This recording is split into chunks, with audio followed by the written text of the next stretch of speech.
দিন দুপুরে ধর্মনগরের একটি বাড়িতে চুরিকাণ্ড সংঘটিত করল চোরের দল। ঘটনার বিবরণে জানা যায়, শনিবার বিকেল আনুমানিক 3:30 নাগাদ প্রশান্ত রায় সহ ওনার পরিবারের সদস্য ও ছেলের বউ চলে যান এক অসুস্থ আত্মীয়কে দেখতে ধর্মনগর জেলা হাসপাতালে। 1 ঘন্টার মধ্যে তারা বাড়ি ফিরে এসে দেখেন বাড়ি ঘরের দরজা খোলা এবং আলমারি ভাঙা। চোরের দল ঘর থেকে কিছু কাপড় এবং নগদ 7,000 টাকা নিয়ে যায় বলে জানান বাড়ির মালিক প্রশান্ত রায়। এই ঘটনায় আতঙ্কিত এলাকার লোকজন।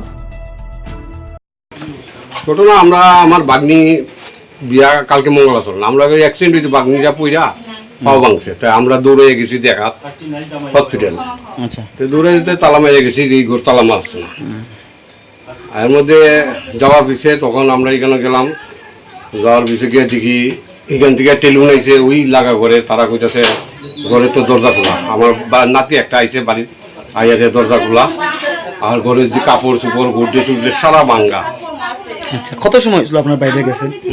না আধা ঘন্টায় গেছি। আপনার নাম? আমার নাম প্রশান্ত রায়।